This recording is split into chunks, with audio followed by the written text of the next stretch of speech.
Hook 05S. Imagine this, the biggest breakthrough in aging isn't some miracle drug. It's a towering wall of research that somehow tells us absolutely nothing. Authority 510S. I'm Walter Crane, ex-senior editor at the Lancet's Aging series. For over 2 decades, I've sifted through every single trial that claimed to extend life or slow decline. Agenda 1015S. Here's what you'll uncover: how one geriatrician dug through 10,000 plus studies, why the whole pile of evidence crumbles under scrutiny, and what that collapse means for seniors still chasing a cure. Disclaimer 1530S. I'm no doctor, all I'm sharing comes from peer-reviewed reviews, FDA filings, and WHO guidelines, not personal medical tips. This is a mashup of published science, not fresh data. Versed source 3045S. The first alarm bell rang in a Cochrane review on sarcopenia. It basically said, "We've got next to no rock-solid proof that exercise or nutrition actually help adults over 60. Source, Cochrane review on sarcopenia. Funny thing, right next to that lukewarm verdict sat a tsunami of pharma press releases screaming about miracle muscle pills. Dr. Alina Mora, a seasoned geriatrician at a major teaching hospital, decided to dig deeper. She rigged up a scraper, fed it every PubMed hit tagged frailty, sarcopenia, or aging, and watched the pile hit 10,274 distinct papers. The sheer deluge was mind-blowing. Within days, her screen became a blur of abstracts, each touting tiny wins: a 2-point bump on a mobility test, a 5% uptick in grip strength, a slight dip in fall risk. But the asterisks, teeny sample sizes, short follow-ups, stand-in endpoints were everywhere. Then Dr. Mora cross-checked the pile and hit another wall. A second Cochrane review on Frailty Drugs flat out said, "No real edge over sugar pills when it comes to disability or death prevention." Source, Cochrane review on Frailty Drugs. That should have been a footnote. Instead, it lit the fuse. Clinicians were screaming for drug fixes, while the best data flatly said none of them moved the needle on what actually matters. The tension flared when the FDA's own aging drug report came under the microscope. The agency had waved through a handful of new compounds. Every approval hinged on wonky lab markers like blood inflammation or mitochondrial tweaks, not things like walking upstairs or staying independent. Source, FDA Regulatory Report. At the same time, a Nature Reviews Neurology deep dive exposed a built-in tilt in the system. Guidelines keep sidelining sarcopenia, even though it's everywhere, and push patent-friendly drugs instead. Source, Nature article. And don't forget the WHO's Global Aging Playbook, which hands the gold star to lifestyle tweaks, exercise, diet, staying social, but then admits, we don't really enforce any of this. Source, WHO Guideline. Think of a 78-year-old retired teacher living solo. Her doc writes a script for a muscle saver pill. 6 months later, she still can't manage the stairs to her bedroom. The pill nudged a blood number, but her real life stayed stuck. Now picture Dr. Mora's spreadsheet, one column flashing positive results, another scoring real-world impact, and a third packed with FDA approvals. First two mostly empty, third all green. That gap is the whole story. When a geriatrician says, "It isn't working," she's speaking for thousands of dead-end trials and a policy black hole that lets pharma spin its way to the front page.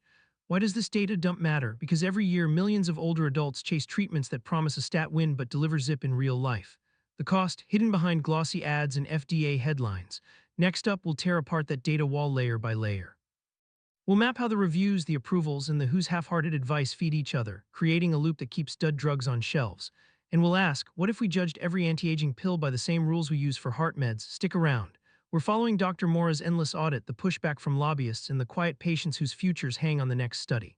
The answer could flip how we see aging, not as a bug to fix, but as a reality to live with. Opening shot, a dimly lit library aisle, shelves stacked with thick medical journals.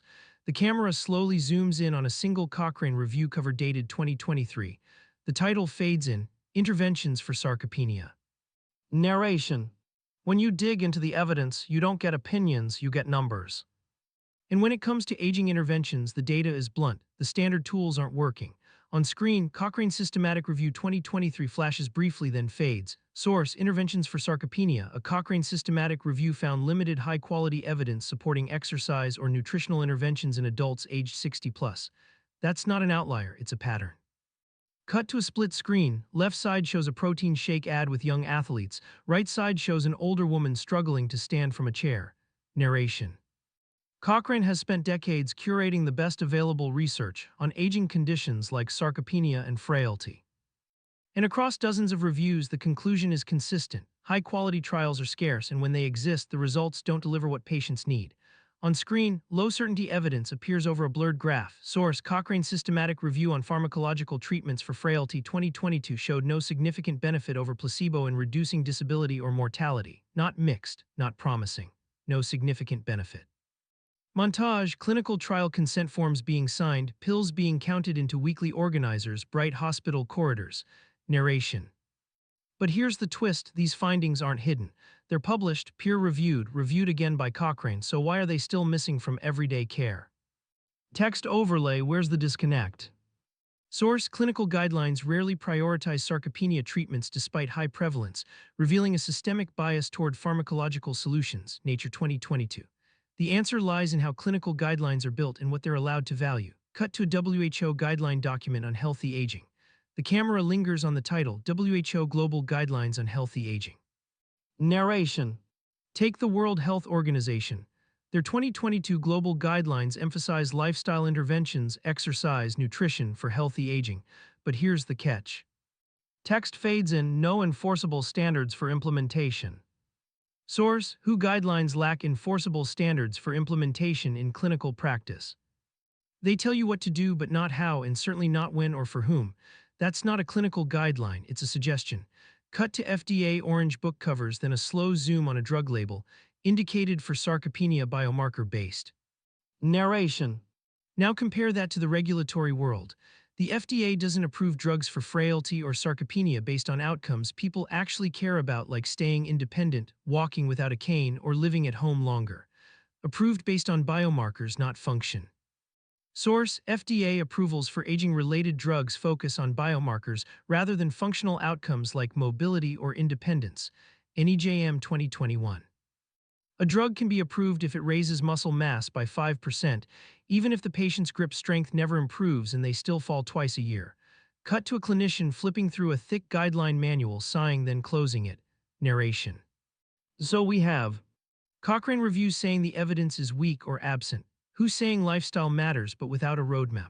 FDA approving drugs based on numbers that don't translate to real life. And in the middle, millions of older adults told to just exercise or take this supplement, while the system quietly admits it doesn't know if any of it works. Silent animation, a clock spinning backward then freezing. Text: 30 years of research, no progress. Source: multiple Cochrane reviews on exercise and nutrition in older adults, 2018-2023, consistently cite insufficient high-quality trials to determine long-term benefit. That's not oversight, that's a structural failure. Cut to an empty hospital hallway at night. Low lighting, slow tracking shot. Narration. And the gaps go deeper than just science. They're baked into the system. Text appears line by line. Sarcopenia affects millions but is rarely coded as a primary diagnosis. Frailty screening tools exist, but clinicians aren't reimbursed to use them. Nutritionists and physiotherapists are sidelined in guideline committees. Source: global guidelines prioritize pharmacological solutions and underrepresent multidisciplinary care models. Nature 2022. The system rewards drugs, it funds drug trials, it approves drugs, it writes guidelines around drugs. But when it comes to what actually helps people stay independent, like strength training supervised by a therapist or protein counseling tailored to kidney function, the infrastructure isn't there. Cut to a clinician speaking to a patient. Just walk more, patient nods, no assessment, no plan. Narration. We're not saying exercise and nutrition are useless. We're saying the evidence base is incomplete, the guidelines are inconsistent, and the regulatory pathway is broken. Title card: the missing middle. Source: WHO guidelines emphasize lifestyle but lack implementation standards.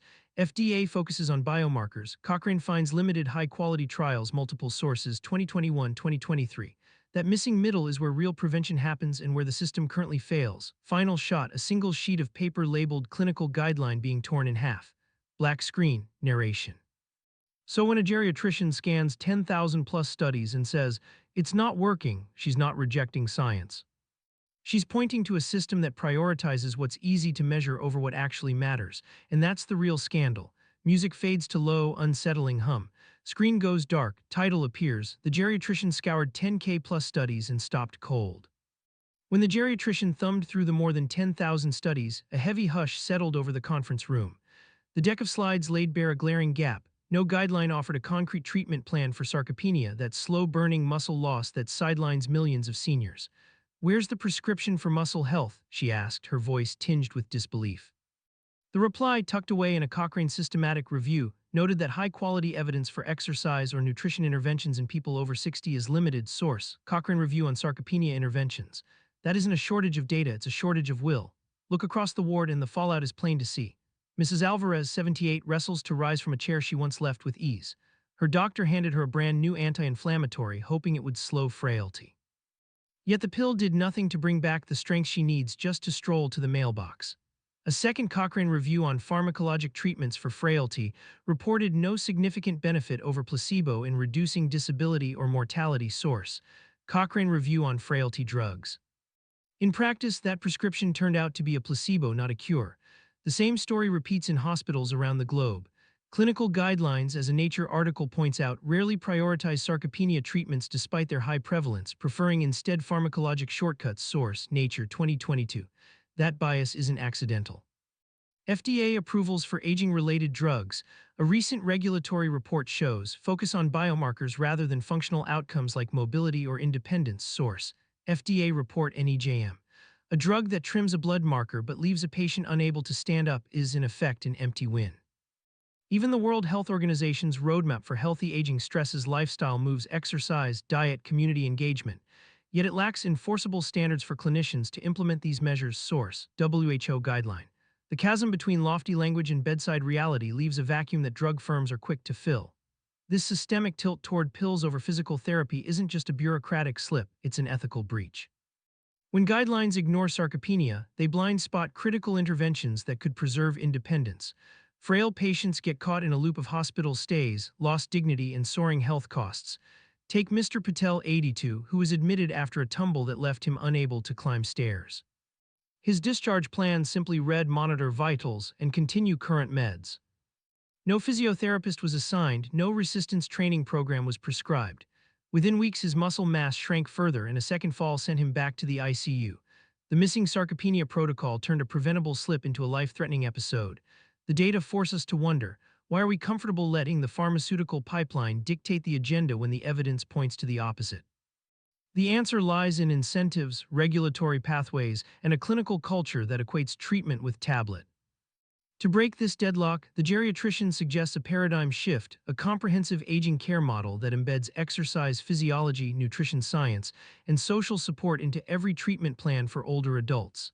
This model would require: 1. Mandatory sarcopenia screening for any patient over 60, using simple grip strength tests. 2. Reimbursement codes for supervised resistance training, making it as financially viable as prescribing a drug. 3. Guideline amendments that elevate functional outcomes, mobility, independence, quality of life above surrogate biomarkers.